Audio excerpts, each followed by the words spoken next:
Morning everyone. So last session में हमने सम number 9 जो है वो डिस्कस किया था और आज हम करने वाले हैं सम नंबर 18, जिसमें इंफॉर्मेशन में हमें क्या दिया है कि on 14/3/2021 some of the goods of Badluck Limited was burnt due to the fire. यानी कि कुछ गुड्स जो है वो 14/3 के दिन हमारा क्या हुआ है, डिस्ट्रॉयड हुआ है। The sum of insurance of the stock is ₹10,000। यानी कि 10,000 का हमें क्या मिला है, जो हमें इंश्योरेंस पॉलिसी की अमाउंट है वो इंश्योरेंस कंपनी ने दी गई है। The stock of the ₹2,000 has been saved from fire. यानी कि 2,000 जो गुड्स है वो हमने सेव्ड कर लिया है और उससे रिलेटेड जो भी ट्रांजेक्शन है उसके बाद के वो हमें नीचे दिए गए हैं। As per the last balance sheet on 31/12/2020, यानी कि 2020 का जो भी क्लोजिंग बैलेंस थी वो हमें बोली, उसकी बैलेंस शीट के रिलेटेड हमें कुछ डिटेल्स जो है वो प्रोवाइड की गई है। अब सबसे पहले हमें बोला है कि स्टॉक एट कॉस्ट प्राइस, यानी कि हमारा स्टॉक जो है वो 20,000 बोला है। अगर 31/12/2020 का जो क्लोजिंग स्टॉक होगा वो हमारा 1/1 एंड 2021 का क्या होगा, ओपनिंग स्टॉक। यानी ये 20,000 हमें 2021 के लिए ओपनिंग स्टॉक जो है वो बोला है। अब बोला है क्रेडिटर्स एंड डेटर्स। अब ये क्रेडिटर और डेटर की भी क्या दी है, ओपनिंग बैलेंस हमें दी गई है। और उसके बाद the transaction during the 1/1/2021 to 14/3/2021, यानी कि जिस दिन हमारे गोडाउन में आग लगी थी उसके पहले के 3 महीने का जो भी टाइम पीरियड है उसका हमें पूरी की पूरी यहाँ इन्फॉर्मेशन गिवन है। अब देखो, cash receive from debtors, discount given to debtors, goods return to by debtors and cash paid to creditors, discount received from creditors, goods return to creditors. अब ये जो सारी इन्फॉर्मेशन दी गई है वो डेटर एंड क्रेडिटर के रिलेटेड दी गई है। अब यहाँ पे कहीं पे भी क्रेडिट सेल या क्रेडिट परचेस या फिर नेट परचेस, नेट सेल, ये हमें इन्फॉर्मेशन दी गई नहीं है। तो हमें क्या चाहिए, परचेज और सेल चाहिए, जो हमें नहीं दिया गया। तो हम कहाँ से निकालेंगे, ये डेटर्स और क्रेडिटर की जो इन्फॉर्मेशन है उसके ऊपर से हम क्रेडिट सेल और क्रेडिट परचेसेस जो है वो हम निकालेंगे। उसके बाद बोला है कि सेल्स इन कैश, यानी कि कैश में जो हमने सेल किया होगा वो। अब देखो, सेल्स जो है वो 2 टाइप के हो सकते हैं, कैश और क्रेडिट। कैश सेल जो है उसकी इन्फॉर्मेशन हमें दी गई या और क्रेडिट सेल की इन्फॉर्मेशन हमें नहीं दी है। तो ये जो क्रेडिट सेल की इन्फॉर्मेशन है वो हम क्या करेंगे, फाइंड करेंगे किसके ऊपर से, डेटर्स अकाउंट से। ऐसे एज इट इज हम परचेजेस का करेंगे। परचेजेस भी कितने टाइप के होते हैं, कैश और क्रेडिट। यहाँ पे हमें कैश भी नहीं दिया है और क्रेडिट भी नहीं दिया है, दोनों की इन्फॉर्मेशन हमें यहाँ पे नहीं दी है। अगर कैश की नहीं दी है इसका मतलब वो नील होगा, और क्रेडिट की नहीं दी है तो हम उसको फाइंड तो कर सकते हैं। कैसे फाइंड करेंगे, क्रेडिटर्स के जो भी अकाउंट्स है उसके हिसाब से हम जो फाइंड क्रेडिट परचेज जो है वो हमें मिल जाएगा। अब आगे बढ़ते हैं कि goods at cost price to given a family relief fund. यानी कि हमने कुछ गुड्स जो है वो कहाँ पे दिया है, फैमिली रिलीफ फंड में डोनेट किया है। कितना, तो हमें बोला है 1,000 का गुड्स। द बैलेंस ऑन 41/3/2021, यानी कि हमें 14 मार्च के दिन के जो भी क्लोजिंग बैलेंस है वो दिए डेटर्स और क्रेडिटर्स की बोली। और the rate of the gross profit is 25% on cost. और हमारा जो भी ग्रोस प्रॉफिट का रेट है वो कितना है, 25% है पर ऑन कॉस्ट है, जिसे हमें ऑन सेल में कन्वर्ट करना पड़ेगा। Prepare statement of fire claim, यानी कि हमें तो स्टेटमेंट बनाना है, यानी मैं ट्रेडिंग अकाउंट बनाऊं या फिर डायरेक्ट स्टेटमेंट में लास्ट की अमाउंट में पुट कर दूं। अब सबसे पहले मुझे क्या बनाना पड़ेगा, डेटर्स और क्रेडिटर के अकाउंट जो है वो सबसे पहले मुझे प्रिपेयर करने पड़ेंगे। क्यों करने पड़ेंगे, क्योंकि मुझे अभी भी क्रेडिट सेल और क्रेडिट परचेस वो दिया गया नहीं है। सो सबसे पहले मैं यहाँ पे जो भी डेटर और क्रेडिटर्स जो है हमारे उसके अकाउंट्स जो है वो मैं प्रिपेयर कर रही हूँ। अगर आप को थोड़ा सा मतलब मैं रिमेम्बर करवाऊँ तो ये जो डेटर और क्रेडिटर के अकाउंट्स जो है वो कैसे प्रिपेयर होते हैं, तो हमने बिजनेस परचेज जो है हमारा फाइनेंशियल अकाउंट्स है उसका जो बिजनेस परचेज वाला चैप्टर है और लास्ट में जो सेल्स बैलेंसिंग लेजर वाला चैप्टर है उसमें भी हम डेटर और क्रेडिटर्स के अकाउंट्स जो है वो प्रिपेयर करते हैं, ऐसे ही एज इट इज हमें यहाँ पे प्रिपेयर करना है। अब सबसे पहले यहाँ पे डेटर्स और क्रेडिटर्स उसकी ओपनिंग जो है वो किस साइड हम लिखते हैं। तो देखो डेटर्स की ओपनिंग जो है वो किस साइड आएगी, डेबिट बैलेंस होगी उसकी। वो हम 11th और 12th से करते हैं कि डेटर की डेबिट बैलेंस होती है और क्रेडिटर्स जो होता है उसकी क्या होती है, क्रेडिट बैलेंस हमारी होती है।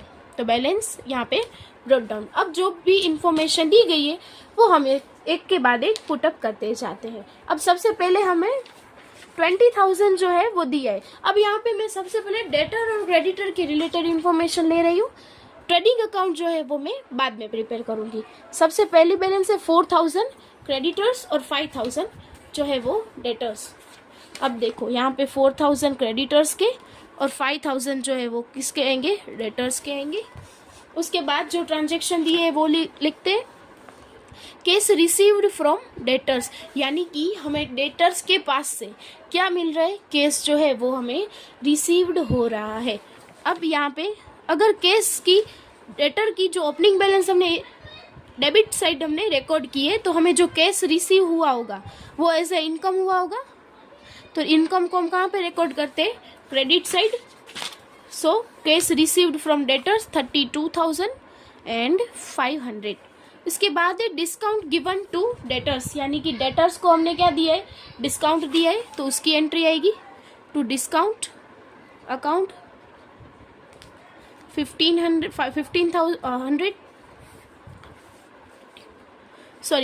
दिया गया है। उसके बाद है गुड्स रिटर्न बाय डेटर्स, यानी जो भी हमें गुड्स जो है वो रिटर्न किया है बाय गुड्स रिटर्न, कितना है 18,800। उसके बाद है कि कैश पेड टू क्रेडिटर्स, यानी कि जो भी कैश हमने क्रेडिटर को पेमेंट किए, अगर हमें कैश रिसीव हो रहा है तो हम as a income credit side दिखाते हैं। वैसे ही अगर हमारा कैश जो है हम पेड करते तो क्या होगा, वो हमारा एक्सपेंस होगा और एक्सपेंस को हम किस साइड रिकॉर्ड करते हैं, डेबिट साइड। तो कैश पेड कितना है 47,000 जो है वो हमें दिया है। अब उसके बाद डिस्काउंट रिसीव्ड फ्रॉम क्रेडिटर्स, यानी कि हमें डिस्काउंट जो है वो क्रेडिटर के पास से रिसीव्ड हो रहा है। तो discount account as a expense हम डिस्काउंट को कहाँ पे रिकॉर्ड कर रहे हैं, डेबिट साइड रिकॉर्ड कर रहे हैं, क्योंकि वो क्रेडिटर का डिस्काउंट है। यहाँ पे है 1,500। उसके बाद गुड्स रिटर्न टू क्रेडिटर्स, यानी कि क्रेडिटर को हम जो भी गुड्स रिटर्न कर रहे हैं वो 1,100। उसके बाद सेल्स इन केस और goods at cost price given to family relief fund, ये दोनों आइटम जो है वो किसके रिलेटेड है, ट्रेडिंग अकाउंट के।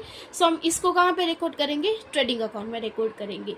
अब आगे बोला है कि द बैलेंस ऑन 14/3/2021, यानी कि जो हमारा जिस दिन हमारे गोडाउन में आग लगी उस दिन की हमें क्या दी है, क्लोजिंग बैलेंस जो है वो यहाँ पे दी गई है। अब डेटर्स की अगर ओपनिंग हमने डेबिट साइड दिखाई है तो इसकी क्लोजिंग किस साइड आएगी, क्रेडिट साइड। तो मैं यहाँ पे लिखती हूँ बाय बैलेंस कैरी फॉरवर्ड, जो हमें सबसे पहले बोला है 9100। और ऐसे ही क्रेडिटर की अगर ओपनिंग बैलेंस हम क्रेडिट साइड दिखाते हैं तो उसकी क्लोजिंग कहाँ पे आएगी, डेबिट साइड। तो बैलेंस कैरी फॉरवर्ड कितनी है 10,900। अब इन सभी का हम सब टोटल करते और उसके बाद हमें क्या मिलेगा, क्रेडिट सेल्स और क्रेडिट परचेसेस। यहाँ पे आएगा 42,900 माइनस 5,000, यानी कि 37,900। तो ये मिला मुझे क्रेडिट सेल्स। ऐसे ही क्रेडिटर का जो हम टोटल करते 47,000, 1,500, 1,100, 10,900, यानी कि 16,500।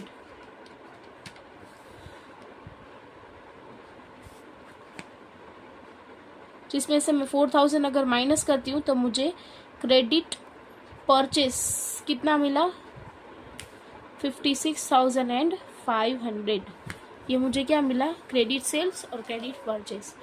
अब इसके बाद मुझे क्रेडिट सेल और परचेस मिल गया। सो अब इसके बाद मैं क्या प्रिपेयर करती, ट्रेडिंग अकाउंट। कौन से ईयर का, 2021, 1/1/2021 टू 14/3/2021 का। अब यहाँ पे जो जो ट्रेडिंग अकाउंट के रिलेटेड इंफॉर्मेशन है वो हम ट्रेडिंग अकाउंट में लिखते हैं। सबसे पहले आएगी हमारी opening balance, to opening stock जो हमें दिया था 20,000। सबसे पहली डिटेल्स हमें ओपनिंग स्टॉक की दी थी 20,000 की। उसके बाद यहाँ पे हमें केस सेल्स दिया है। अब मैंने यहीं पे बताया सेल्स जो है वो हमारे दो टाइप के हैं और ट्रेडिंग अकाउंट में हम दोनों रिकॉर्ड करते हैं। सो इन दोनों का प्लस करके मैं यहाँ पे लिखूंगी बाय सेल्स अकाउंट, जिसमें केस सेल्स हमें दिया है 52,000 और क्रेडिट जो है वो मुझे यहाँ पे लिखना है, वो आया 37,900। यानी अब मेरा सेल्स कितना होगा, 52,000 प्लस 37,900, 89,900। अभी मैंने ये जो सेल्स है इनर कॉलम में क्यों लिखा, क्योंकि ये जो सेल्स हुआ उसमें से कुछ गुड्स जो है वो मैंने क्या किया था, रिटर्न किए। यहाँ पे देखो मैंने 1800 का जो गुड्स था वो रिटर्न किया है। अब ये जो रिटर्न की एंट्री है वो हम कहाँ पे, ट्रेडिंग अकाउंट में दिखाते हैं एज ए सेल्स रिटर्न। सो हमें जो भी सेल्स का रिटर्न हुआ है वो हमें यहाँ पे दिखाना पड़ेगा। 800 वो मैंने माइनस किया। अब मेरा जो सेल्स आया वो आया 89,100 रुपीज़। अब मेरा ओरिजिनल यानी नेट सेल्स जो है वो कितना आया, 89,100। अब ऐसे ही मैं परचेसेस निकालूंगी। अब परचेस में मुझे कहीं पे भी कैश परचेस नहीं दिया है, यानी कि ओनली और ओनली क्रेडिट परचेसेस है। क्रेडिट परचेसेस मेरे आए 56,500। इसको भी मैंने इनर कॉलम में लिखा है क्योंकि यहाँ पे भी कुछ गुड्स जो है वो रिटर्न हुआ था। तो यहाँ पे भी मेरा 1100 का गुड्स जो है वो मैंने क्या किया था, रिटर्न किया है। यानी रिटर्न गुड्स 1100, 56,500 माइनस 1100 यानी 55,400 का गुड्स जो है, 55,400 का जो भी मेरा गुड्स है वो मेरा क्या बन जाएगा, नेट परचेसेस बन जाएगा। अब मुझे क्या लास्ट में एक इन्फॉर्मेशन जो है वो मेरी अभी बाकी है। कौन सी, goods at cost price to given a family relief fund. यानी मैंने जो भी डोनेशन के तौर पे फैमिली रिलीफ फंड में गुड्स दिया है उसकी इन्फॉर्मेशन है जो हम सेल्स के नीचे रिकॉर्ड करते हैं बाय फैमिली रिलीफ फंड। कितना है, 1,000 रुपीज़। सो 1,000 मैंने यहाँ पे रिकॉर्ड किया। अब मुझे चाहिए क्लोजिंग स्टॉक और ग्रोस प्रॉफिट। अब ग्रोस प्रॉफिट के लिए क्या बोला है, तो ग्रोस प्रॉफिट जो है वो मेरा 25% ऑन कॉस्ट बोला है। ग्रोस प्रॉफिट का रेट दिया है 25%, पर वो कैसा है, ऑन कॉस्ट। मुझे कैसे चाहिए, ग्रोस प्रॉफिट ऑन सेल। तो उसके लिए मैं कह रहा हूँ जो हमारा बेसिक फॉर्मूला था, कॉस्ट प्लस प्रॉफिट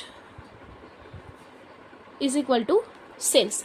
यानी कि कॉस्ट, अगर ऑन कॉस्ट बोला है तो मैं 100 किसको अज्यूम करूंगी, कॉस्ट को, 25% यानी 125। अब मेरा फॉर्मूला जो है वो मैं लिखती हूँ, gross profit divided by sale into 100। Gross profit 25, 125 into 100, 25 into 125 divided by 25 into 100 divided by 125। यानी कि 20% मेरा क्या आया, ग्रोस प्रॉफिट का रेट निकला जो मेरा ऑन सेल है। अब gross profit account on sale 20% मेरा ग्रोस प्रॉफिट की रेट मिल गई। अब मेरा ग्रोस प्रॉफिट है 89,100 इंटू 20% यानी 17,820 मेरा क्या मिला, ग्रोस प्रॉफिट मुझे मिल गया।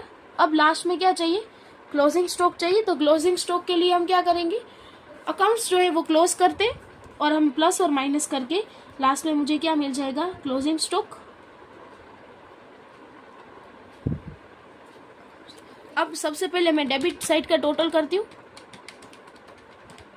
जो मेरा आ रहा है 93,220 में से सेल्स 89,100 का और 1,000 का जो भी रिलीफ फंड का गुड्स में माइनस करती हूँ तो मिला 3,120 मेरा जो क्लोजिंग स्टॉक है वो मुझे मिल गया।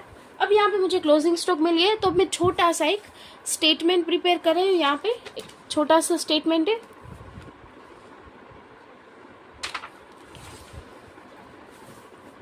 Statement of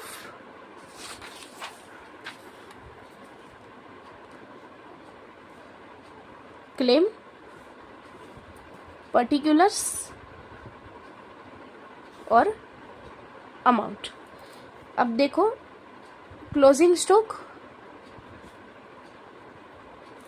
on date of fire कितना आएगा 3120 माइनस। अब यहाँ पे आपको सबसे पहली इंफॉर्मेशन में बोला था कि 2,000 का जो गुड्स है वो मैंने क्या किया है सेव्ड कर लिया है, यानी कि मेरा जो भी सेव्ड गुड्स है वो मैं माइनस करती हूँ 2,000 का।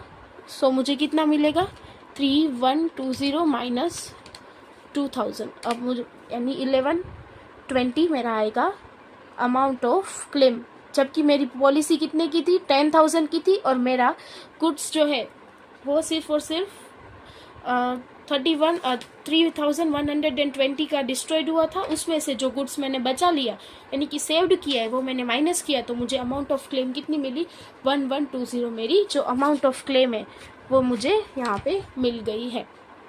अब ये सम जो है उसमें हमने जो किया वो मैं एक बार रिपीट कर रही हूँ, अब एक बार देख लेना। सबसे पहले मुझे डेटर और क्रेडिटर्स की ओपनिंग और क्लोजिंग दी थी।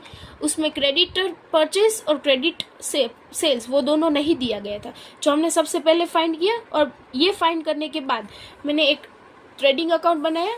कौन से साल का 2021, जिस दिन मेरे गोडाउन में जो आग लगी है वो साल का मैंने यहाँ पे ट्रेडिंग अकाउंट जो है वो प्रिपेयर किया। और उसके बाद मैंने छोटा सा एक स्टेटमेंट बनाया अमाउंट ऑफ क्लेम का, ये स्टेटमेंट बनाया और इसके हिसाब से मुझे अमाउंट ऑफ क्लेम जो है वो मिल गई है।